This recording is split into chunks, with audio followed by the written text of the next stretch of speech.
November 29, 2007, an anonymous 4chan. Das sind die 6 verstörendsten 4chan-Threads. Vielleicht kenne ich manche davon, dann kann ich euch zusätzliche Infos bieten, vielleicht aber auch nicht. User uploaded a disturbing post with the words, "If anyone can correctly guess their own post number, I will tell you where she is buried." Den Fall kenne ich. Eerily, the post was accompanied by an image of a teenage girl. For context, on 4chan, each thread is assigned a unique post number, which is completely random and serves as an identifier for that specific post.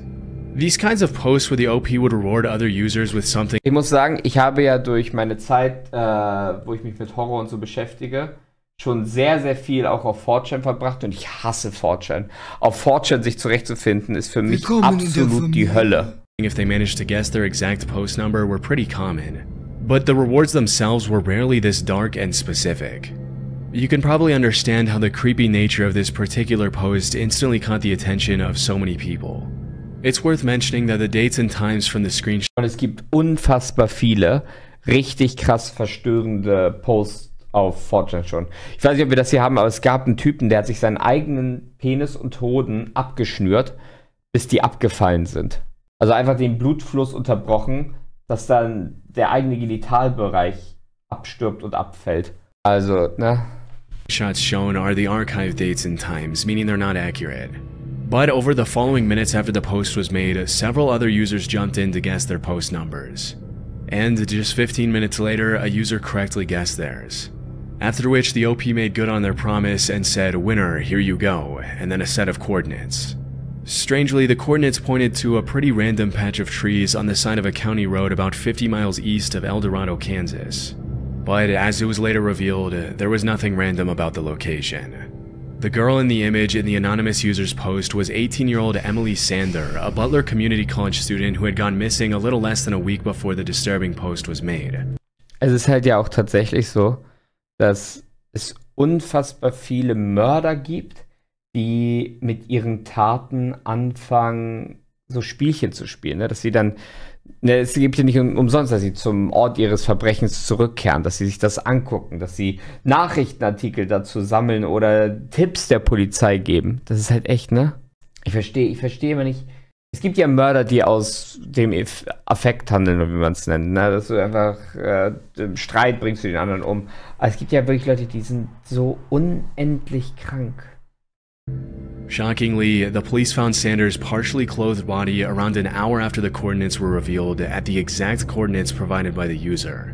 It's important to mention that by the time the uploader revealed the coordinates on 4chan, the cops had already been investigating Emily's disappearance for a few days, and they were already zeroing in on a suspect.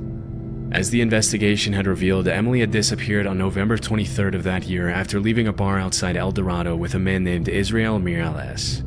According to 2 witnesses, Israel had bought Emily and her friends drinks at a Chinese restaurant in El Dorado before accompanying them at a bar called The Retreat. After the 2 left the bar, Emily was never seen alive again. Following the finding of some pretty... Ich finde das allgemein richtig krass gefährlich. Ich verstehe mal nicht, wie Leute sich das trauen, dass sie so sagen, hey, ich bin eine junge Frau, ich gehe in die Bar, in der Club, saufen. Ich treffe da einen Kerl, den ich noch nie in meinem Leben, gleichermaßen können es auch Männer sein, aber andersrum, ne? Den ich noch nie in meinem Leben gesehen habe, den ich erst seit 10 Minuten kenne und ich gehe zu ihm nach Hause oder nehme ihn mit zu mir nach Hause oder gehe in ein Hotel mit ihm oder so, um dort Geschlechtsverkehr zu haben. Unabhängig vom Geschlechtsverkehr ist die Sache, das ist doch unendlich gefährlich. Aber das machen so viele Leute. Also das ist ja so ein... Willkommen in der Familie. Das ist doch so fucking gefährlich. Compelling evidence of Israel's involvement in Emily's disappearance, the authorities put out a warrant for his arrest. But by then, Israel had already fled to Mexico. Fortunately, due to the severity of the crimes, the cops were able to extradite him back to Kansas for interrogation. During his testimony, the suspect claimed that after they had left the bar, he and Emily had gone back to a motel room together. According to his version of the events, at one point in the night, another man had shown up at the motel room and tried to rob him, after which he allegedly left the motel alone. When he came back a few hours later, Sanders was supposedly dead. The story is already kind of hard to believe, especially when... Vor allem dann postet man das, ne? Wo ist die Leiche versteckt? Ne, ich weiß nicht, aber ich weiß, wo die Leiche liegt. Das ist ein Schwachsinn, ne? When you factor in that after allegedly finding the lifeless victim in the room, Israel claimed that he panicked, put her in the trunk of his car, and headed to a house where his 16-year-old pregnant girlfriend was staying in nearby Baxter Springs. Again, this was already a huge stretch, and it didn't exactly help Israel's case that investigators found a large knife and clothing with his DNA in a trash can at his girlfriend's home. Ich frage mich, wer der Mörder war. Wenn man ein großes Messer findet. Im Müll.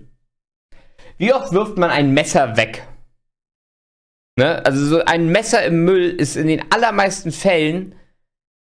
Also wenn ein Messer nicht kaputt ist, wie oft wirft man ein heiles Messer weg? Ich kenne keinen Moment, wo ich ein heiles Messer weggeworfen habe. Außer wenn ich es mal aus Versehen weggedonnert habe. Home in Baxter Springs. When it was more than obvious that Israel was responsible for the crime, a judge sentenced him to life in prison without parole. As for the 4chan thread, I couldn't find any official confirmation that the post was uploaded by Israel. And it's worth mentioning that because the coordinates were revealed a little under an hour before the cops officially announced where they had found Emily, the thread could have been opened by someone on the police force who knew about the location before the public. Still, there's a very real possibility that the 4chan post was uploaded by the killer himself, adding an even more disturbing layer to an already horrific crime. Das ist halt so krank. Das ist, ne? Wieso soll ich ein offenes Messer verwenden? Das habe ich ja schon mal benutzt. Wie man Zähne verkaufen kann. Es ist halt... Es gibt unfassbar viele kranke Menschen, die zu allem Möglichen bereit sind. Und das finde ich so seltsam. Wir hatten ja schon mal die Diskussion, ne, ist der Mensch böse oder nicht, aber manchmal, ne? On August 25, 2009, a 4chan user opened a thread with the title, "Look What I Found." The caption read, "So, I was looting through some stuff my dad left when he died and I..." Fun Fact, das eben kannte ich tatsächlich nicht. Ich dachte, das wäre was anderes. Aber das hier kenne ich. Der Typ, der eine Granate gefunden hat. "Found this. The old bastard had a live grenade. It seems kinda old, but looks okay to me. What would the random board do with it?" Ich würde niemals eine fucking Granate anfassen, vor allem die uralt ist. Eine neue Granate, da würde ich davon ausgehen, okay, wenn ich den Pin da nicht rausziehe, müsste die nicht hochgehen. Aber bei alten Granaten würde ich erwarten, dass das Ding jede Sekunde hochgehen kann, egal was ich tue. Next to the caption was an image of the OP's hand holding what appeared to be a live grenade. For the next 15 minutes, the thread was flooded with all kinds of comments from users all around the world, with some claiming that the grenade was fake and asking the uploader for proof that it was made out of real metal and wasn't just a plastic imitation. Let me see the bottom of it. Bottom. It's plastic, lol. No plastic, dimwit, it's all metal. Alter, das ist ja fucking... Er findet eine Granate in dem Besitztümer seines Vaters oder so. Und um zu beweisen, dass es kein Plastik ist, hält er dann ein fucking Feuerzeug rein. Wieso macht man das? Wieso ist man so... Du Hurensohn, guck mal, ich kann ein Feuerzeug rein. Wieso ist man so dumm? Was? Wieso? With this comment, the OP included an image of himself holding up a lighter to a grenade, which is obviously a horrific idea. Wieso ist in seinem Kopf so gewesen, der hat gesagt, es ist Plastik. Dem beweise ich jetzt das Gegenteil. Pass auf. Ne? Ach Gott. Still, it was nothing compared to what was coming. Disturbingly, some of the other commenters encouraged the poster to throw the grenade in the toilet, saying things like, "Toss in toilet, don't flush, wait for epic fountain." You would think that the OP would be able to interpret the comment as a joke. Man sollte denken, dass der Poster das für einen Witz hält. Der Poster, der ein Feuerzeug gegen die Granate gehalten hat, ich glaube, er weiß nicht, was kluge Ideen sind und was dumme Ideen sind. But sure enough, a few minutes later he posted another image, this time showing his hand holding the live grenade over the toilet, along with the caption, Er hält's nur beim Pin. Er hält die nur an dem Pin, den du nicht raus... Oh Gott. Should I? This is where the story gets pretty disturbing. After posting this image, the OP suddenly went silent. Over the following minutes, other commenters jumped in to ask him what he ended up doing with the grenade. But there was no response from the OP. Shortly after, a commenter uploaded a screenshot of an article that had been published by a news station in Guatemala that same day. Chillingly, the article broke the story of a 17-year-old boy named Oscar Lopez who had passed away after detonating a live grenade in the bathroom of his house. So eine Granate, die hat einen saugroßen Explosionsradius. Und dann zündest du das Ding in deinem eigenen Badezimmer, in der Toilette, Weil du sehen willst, wie der Wasser rausspritzt? According to the article, the boy's dad had been involved in the military at some point, which explains why it was in his home. Wieso hat der Vater seinem 17-jährigen Sohn die Granate? Er hat ja gesagt, er hat mit seinem Vater die Sachen durchsucht und dabei die Granate gefunden. Warum war der Vater so? Weißt du, mein Sohn? Als ich in deinem Alter war, hatte ich schon mit Waffen gespielt und Frauen gefickt. Für dich reicht erstmal diese Granate. Warum gibt man seinem Kind eine fucking Granate? Because of the timing, most of the commenters concluded that Oscar Lopez was the OP and immediately condemned the users who encouraged him to throw the grenade in the toilet. In the weeks following the incident, several news stations from Spanish-speaking countries published the story, which brought a lot of attention to the original thread on 4chan. Over the years, the story of Oscar's grenade has been reposted all over the internet thousands of times. And it's made its way into dozens of YouTube videos covering the most disturbing incidents caused by online threads. However, through my research, I wasn't able to find the original article or anything that would indicate that the story was real. Even after spending hours searching through online archives, I found absolutely no trace of the original article, which suggests that the article could have been faked. The only articles I did find were the ones that were published after the incident and cited only the original, non-existent article as their source. It's also pretty suspicious that the article was allegedly published pretty much within an hour of the OP's last comment, which further supports the idea that the whole thing was faked. It's possible that the OP himself could have posted the photoshopped article screenshot from another account to get attention. Or that he could have made the original post and then went quiet to get a reaction from the crowd after. Das ist krass, wenn das so seine Idee gewesen ist. Vielleicht hat er auch in seiner Nähe sowas gehört und hat dann gedacht, er kann damit vielleicht Klicks und Likes und sonst was farmen. Which another user could have jumped in to keep the story going with a fake news article. Although, it's still very possible this is real, and the original article has just since been lost to time. Because the incident ich habe nie irgendwas darüber gesehen, dass es fake sein sollte. Ich habe mich auch schon mit diesem Fall beschäftigt. Ich habe da nie was gesehen, dass das irgendwie fake ist. Over 15 years old at this point, we'll likely never know the whole truth. Hallo Presi. Back in 2009, dozens of 4chan users started to bring attention to a pretty strange phenomenon that was taking place all over the internet, in which some mysterious comments about key lime pie were cropping up on countless websites, blogs, and forums everywhere online. Although the original 4chan threads in which these discussions took place have since been deleted, I was able to find some more recent Reddit threads covering the same key lime pie phenomenon. In 2016, Reddit user KeyLimeWTF uploaded a long post about his or her investigation into the whole thing, and it read, "So, I'm just gonna throw this one out there since I haven't found anyone who's investigated or discussed this super weird, almost nonsensical mystery.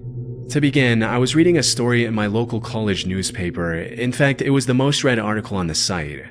There were 3 comments on the story itself, and one of them seemed utterly strange. There's an absurd amount of references to pop culture names as well as some political names. But the subject of every line relates back to, more often than not, these things. Mrs. Anita Pelaez, Captain Coochie Pelaez, Key Lime Pie, some Coochie's restaurant, North Carolina near the Biltmore Estate, Key West, Florida. And dieser ganze Vorfall ist halt, soweit ich weiß, ist der Key Lime Pie Fall bis heute nicht aufgeklärt worden. Weil es wirkt entweder wie ein Typ, der absolut schizophren ist und irgendeine Störung hatte, oder wie ein Bot, der für irgendwas Werbung machen will, was es nicht gibt. Not every post is exactly the same, but some are. Some reference weird pop culture icons, while some just seem to be weird out-of-place pie recipes. The oldest post we found was from 2009, with the most recent being an awful TMZ story.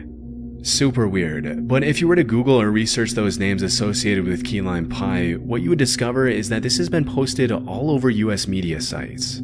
A couple of things here that we discovered down the rabbit hole. Coochie's Key West Bar and Grill existed in one way or another. It's listed on local eatery websites and Google Maps, but there's really no information as to what exactly it was. The majority of the posts we found were done by a Jake Carson, a fake name, or by celebrity/political figures. Nothing totally makes sense, yet everything is related. Also, who would go through this much trouble for something as ridiculous as key lime pie for a restaurant that isn't real? I found that pretty much everything the OP was talking about in their post was perfectly true. There are indeed thousands upon thousands of strange comments and reviews about Captain Coochie's key lime pies on countless random websites.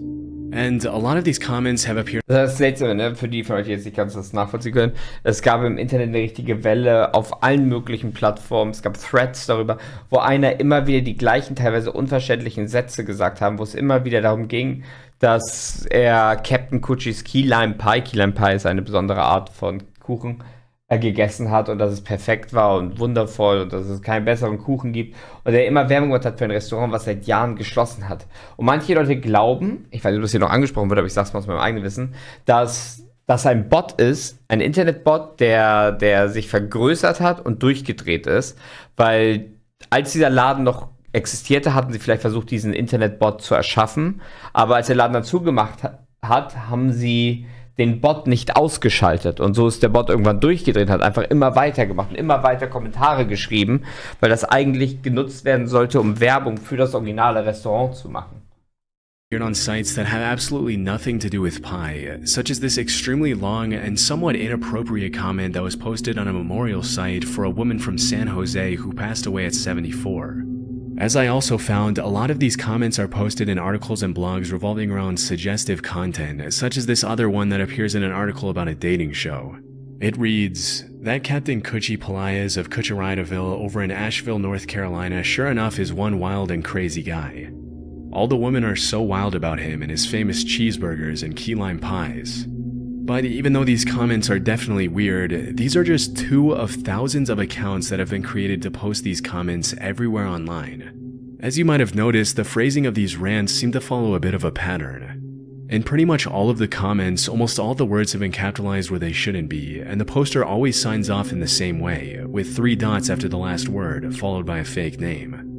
I found that these comments have also been made on random Facebook posts. Es könnte natürlich auch eine einzelne Person sein, die einfach, weiß ich nicht, das witzig findet. As you might have guessed, a bunch of people over the years have reached out to these Facebook accounts, and the responses they've gotten have been pretty disturbing, as you can see in this 2016 Reddit thread. The post reads, "I decided to send Coochie Palaez a message and ask him when the world can know who Captain Coochie is. I didn't expect a reply, but roughly a month later Coochie replied, 'There's just no medicine like an all-natural key lime pie made from scratch.' Plus a bunch of other garbled nonsense about key lime pie. After a little bit of back and forth, the user asked Captain Coochie for the address of the restaurant, and this was the response they got. Close your eyes, let your ears listen to the radio. Do you hear my voice? Can you hear your own soul scream? Let me choose. My voice that..." Okay, das ist halt fucking verstörend, solche Sachen, ne? Kannst du meine Stimme hören? Kannst du deine eigene Seele schreien hören? Aber Chatbots, so AI-Chatbots, gerade alte Chatbots, nicht so wie heutzutage, sind halt super schnell zu manipulieren. Wenn dieser Chatbot seine Infos, woran er sich entwickelt und lernt, von den falschen Seiten holt, dann fängt er halt an, verstörend zu sein, Bullshit zu reden. Das ist halt, ne? Predicts the future or your tormented reach. What do you choose? You can choose. Your life, your future. As smart as you are, you may have already found out that the radio drama from 75 years ago was the truth. They are on our planet, and they watch and see everything. Don't trust anyone. Don't trust the police. They are already controlled by them. And a few more lines of paranoid ranting. Strangely, the original message was sent in Swedish, which is the Reddit user's native language. What makes this disturbing is that there was nothing on the user's profile indicating that their first language was Swedish, which indicates that Captain Coochie could have stalked the user. And eerily, this wasn't the only time this happened. Whenever people reached out... Die alten Kettenbriefe von SchülerVZ, boah, an die erinnere ich mich auch noch. Ich habe so viele Kettenbriefe früher gekriegt, ne, von sende das an 3 Leute weiter oder deine Familie wird sterben oder sonst was. Es gab da teilweise ultra seltsame, ultra krasse Kettenbriefe. Und als Kind hat man ja Angst davor. Deswegen wurden die auch immer weitergeschickt. Irgendwann hat meine Mutter mir gesagt, das ist alles Bullshit und ich soll das nicht glauben. Und dann habe ich aufgehört, das zu glauben. Und dann war immer, wenn Leute mir sowas geschickt haben, war ich immer so, ach du Idiot. To these accounts to ask for information about the key lime pie phenomenon, they would often receive strange responses with very specific information about their lives that the key lime pie people had no reason to know. The rabbit hole in this mystery goes pretty deep, but some things have been confirmed to be true. For example, as mentioned in the Key Lime WTF's Reddit post, Coochie's Key West Bar and Grill was a real place in Asheville, North Carolina. According to dozens of Reddit users, the original owners were Oswald C. Pelaez, aka Coochie, and his wife Anita Pelaez. But interestingly, even though the random comments and reviews are almost all about pie, the restaurant was actually known for its burgers.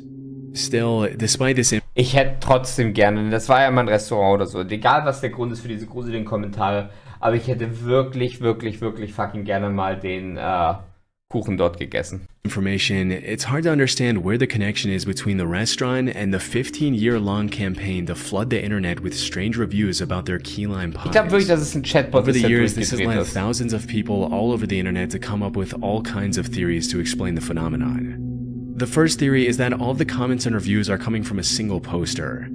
Technically, this is a possibility.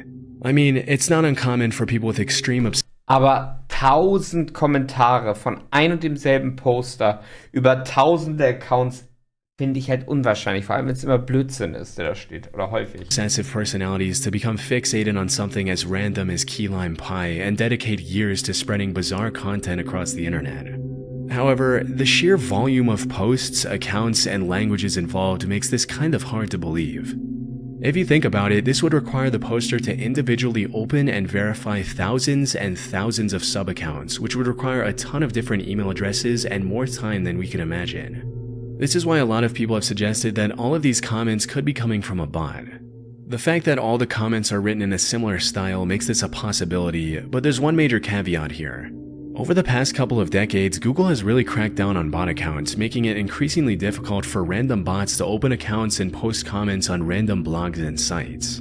And sure, this could be a pretty advanced bot that's been updated over the years to beat Google's security measures, but there's really very little motive for anyone to take the time to design something like this. So, in the absence of a solid explanation, some slightly more disturbing theories have been proposed by the online community. According to one of the most popular ones, these comments could be a coded method of communication for... Das könnte auch sein, dass es irgendwelche geheimen Codewörter sind, wie sich eine Gruppe verständigen will. Aber ich finde es ein bisschen seltsam, weil ja, sagen wir mal, es wären geheime Codewörter. Da muss es doch einen Grund geben, dass die Leute sich dort verständigen. Aber warum sollten die Leute sich verständigen unter dem Post von einer Sterbemitteilung? Von einer random Person, die gestorben ist. Und da postet man das über Captain Coochies Key Lime Pie. Das macht wenig Sinn, dass es dort irgendjemand sieht. Dann müssten es eigentlich, wenn es ein geheimer Code wäre von irgendeiner geheimen, gefährlichen Organisation, dann würde es Sinn machen, wenn der Code also mehr zu Themen passt, dass es nicht so auffällt, dass hier etwas nicht stimmt. Weil wenn du einen geheimen Code machst, willst du auch nicht, dass Leute bemerken, dass dort ein geheimer Code ist. Also müsste es ja was halbwegs zum Thema Passendes sein. For some sort of cult or underground organization with nefarious purposes. This could explain the endless, seemingly random pop culture references and indecipherable strings of garbled text with random capitalization. I also found some Reddit comments where the users alleged that Coochie's Key West Bar and Grill was being used as a cover-up for something more sinister. For example, in 2017, a user posted a comment saying, "I grew up in Arden and drove by it nearly every day of my life and never once saw more than one car there. When I reached my 20s, I assumed it was a money laundering operation or something similar. A friend of mine actually ate there once many years ago. If I recall correctly, it was empty and the food was unremarkable. It had never occurred to me to do the same." This is honestly just one of those mysteries that you could make an entire documentary series about and you'd still barely be scratching the surface. Ich wünschte, ich hätte irgendwie so Superkräfte, dass ich durch Zeit und Raum reisen kann. Und dann würde ich das nutzen, um einfach Videos zu machen von unterschiedlichen Orten. Das wäre jetzt so cool. Dann würde ich so ein Selbstexperiment machen. Ich esse bei Captain Coochie's Key Lime Pie. Ich bin an dem Tag dort, wo Bigfoot gesichtet wurde und sonst was. Und das wäre so fucking cool, ne? Stellt euch das mal vor, es gibt irgendein Mysterium, wo niemand weiß, wo Person XY hin verschwunden ist. Dann bin ich einfach dort und filme das. This day, nobody really knows where all these comments are coming from, who's posting them, and why or even how many people are involved in this whole campaign. And considering how deep the rabbit hole goes with this one, we can safely assume that it'll probably stay that way for a long time. On Christmas Day 2014, an anonymous 4chan user opened a pretty disturbing thread with the words, "I bought a Wii U, but it was broken, so I opened the Wii U, and this thing was inside. What is this?" Next to the captions, the user uploaded a couple of images of some sort of brown, oval-shaped object inside the console. At first glance, the OP thought it was probably something an animal had left in there, but a few minutes later, he followed up with some images that looked like something straight out of a nightmare. Apparently, the brown object was some sort of spider nest, and as soon as the OP cracked it open, it looked like this. Leute, Arachnophobie, Leute, weggucken, Arachnophobie, Leute, weggucken! 2 minutes later, the poster commented, "At least the spiders are already dead. Whatever happened, it's an egg opened too soon or an egg that never managed to open. The spiders must have devoured each other to stay alive and eventually grew to max capacity and truly died. The size shows they're adults, but the color shows they literally have no plating or skin." 3 minutes later, the OP gave a chilling update saying, "This one was still alive." And this is where the thread starts to get a little disturbing. Just a few seconds later, another user commented on the post saying, "Okay, I googled it for you, OP. That's a dirt dauber nest. The spiders are paralyzed inside of it. If they're not dead by now and they're actually fresh catches, they're gonna be waking up soon." Oh boy!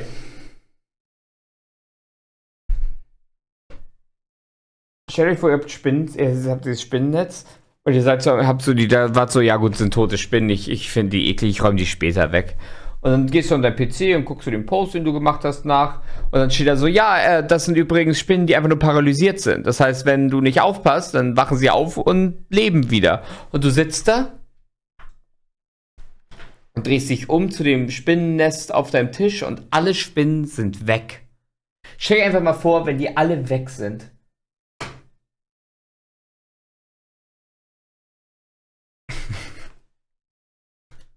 And responding to the image of the live spider the OP posted, the user warned, "This spider kind of looks like a brown recluse. If you let it sting you, your arm is gonna start rotting."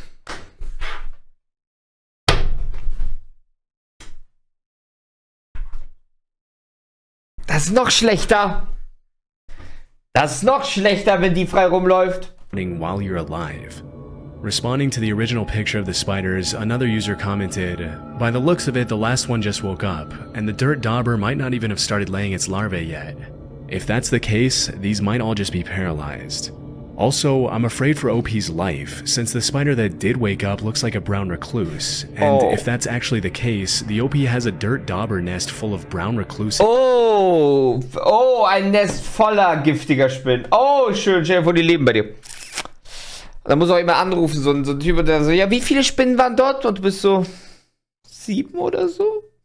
Also, ja, wir haben 6 gefunden. Oh. He's in for one hell of a ride. Over the next several minutes, dozens of other users jumped in the chat to warn the OP not to provoke the spiders under any circumstances. Fortunately, shortly after, the OP posted a final update to the thread saying, "OP here, they weren't dead and they started to move. I ran out of my house and called the exterminator. I'm posting from my cell phone." It's pretty disturbing to think that a nest of poisonous spiders could be growing inside of one of your consoles without you knowing it. And according to another commenter, it's actually pretty common for dirt daubers to do this. Thankfully, it looks like the OP was okay. Es ist common, also häufig, dass sowas passiert, dass sich ein Nest hochgiftiger Spinnen in deinen Konsolen verstecken?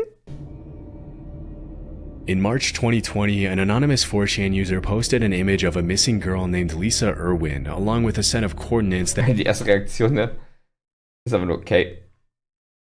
Das ist also die Sache, ne? Das sind wieder Koordinaten und ein vermisstes Kind. Wahrscheinlich wieder ein Mordfall, wo der Mörder das gepostet hat. Aber das ist die erste Reaktion auf sowas, auf 4chan, einfach nur, okay. That point to a random location in the middle of the trees somewhere in Lakeside Village, Kansas. For context, Lisa got missing in October 2011 when she was just a 10-month-old baby. That day, Jeremy Irwin, Lisa's dad, came back from work at 4 a.m. and immediately called the cops when he saw his daughter was missing from her crib. Disturbingly, Wie habe ich das schon mal gesehen? Aber die Tochter war doch nicht alleine. Du bleibst doch nicht bis 16 Uhr arbeitest du, kommst dann wieder und hast dein Kind alleine gelassen, oder? Mentioned to his wife Deborah that the front door was unlocked and that 3 cell phones were missing.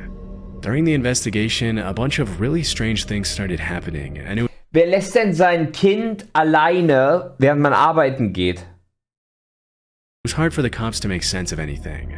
Even though some witnesses... Manche machen wirklich... Ich meine, Yuki lasse ich mal so 3-4 Stunden alleine, wenn ich irgendwas Wichtiges zu tun habe oder so. Und Yuki verbringt diese 3-4 Stunden damit, dass sie schläft. Aber du lässt doch nicht dein Kind alleine. Kinder bis zu einem gewissen Alter haben aus irgendeinem Grund in ihrem Kopf eingebaut, dass sie alles versuchen, um sich umzubringen. Aus irgendeinem Grund ist die Aufgabe eines Kindes, bis es ein gewisses Alter erreicht hat, den schnellsten Weg zu finden, wie es sich mit Haushaltsgegenständen das Leben nehmen kann. Du kannst doch nicht so ein Kind alleine lassen. Had reported seeing a strange man carrying a baby wearing a diaper near the area where Lisa had gone missing. They didn't have enough evidence to arrest a particular suspect. Surveillance video from the area showed a man dressed in white leaving a wooded area near the Irwins' house at 2:30 a.m. But the suspect the cops brought in as a result of the footage had rock-solid alibis. Chillingly, when the cops searched the Irwins' house that same year, dogs picked up the scent of a dead body in Deborah's bedroom. When the authorities confronted her about it, she claimed she didn't initially look for her daughter because she was afraid of what she might find. This was just the first in a series of strange claims and contradictions that Lisa's mom would find herself in. Later, she would allege that the last time she had seen her baby, it had been around 10:30 p.m. But after, she confessed that she had been drinking with a friend and didn't remember when the last time she saw her daughter was. Ja, Hurensohn-Eltern oder Hurensohn-Mutter in dem Fall. Absolut Hurensohn. Investigators also accused Deborah of failing a lie detector test, and even her own best friend told the police that Deborah had a dark side and that she believed she could have been responsible for the disappearance of her own daughter. Ich kann es mir nicht vorstellen. Es gibt so Dinge, die ich einfach nicht verstehen kann. So, dass Menschen ihr eigenes Kind umbringen oder dass Menschen so ihr eigenes Haustier töten oder aussetzen. Es gibt ja zum Beispiel, die haben einen Hund und die binden dann den Hund draußen an einen Baum und lassen ihn dort sterben, irgendwo mitten im Wald oder so, weil sie einfach weder Zeit noch Lust haben, sich um den Hund zu kümmern. Und ich frage mich, wieso es solche Menschen gibt. Daughter. Strangely, the cops later found that one of the 3 cell phones that were taken from the house had made a 50-second call late on the night Lisa went missing. But both Deborah and Jeremy denied making the call. When the cops investigated the call, they found that it had been made to a Kansas City woman named Megan Wright. Interestingly, Megan had once been in a relationship with a suspect in the case, a drifter who lived in a halfway house close to the Irwins. Still, she denied being the one who had picked up the phone on the night of Lisa's disappearance. To this day, the cops are convinced that whoever made that call is responsible for whatever happened to Lisa, but in the absence of new evidence, the case went cold for a very long time. The image you see in the 4chan thread is actually an age-progressed picture released by the authorities to help the public identify the victim, and it shows what Lisa would have looked like at 7 years old. Krass, dass sowas möglich ist, ne? Dass man mit PC-Programmen so Gesichter agen lassen kann. As soon as the user posted the coordinates, some of the commenters started suspecting that the OP was the perpetrator, and that the coordinates pointed to the location in the middle of the woods where Lisa's body was located. One user commented, "I just emailed this thread to 2 local NBC affiliates in Kansas that cover the Thompsonville and Oskaloosa area. Hopefully this is legit and we can finally do some good and bring peace to a family." But even though a lot of people got in touch with the police over the leaked coordinates, frustratingly, nothing really came of them. And it's unclear if the cops just didn't investigate the coordinates, or if they did but they didn't find anything there. To this day, Lisa's disappearance has created more questions than answers. Was it the guy who was seen in the surveillance footage? Was it the parents? Or the 4chan user? We'll likely never know. Die Eltern können auch mit anderen zusammengearbeitet haben oder so. Ich hasse halt immer, wenn sowas nicht aufgeklärt werden konnte.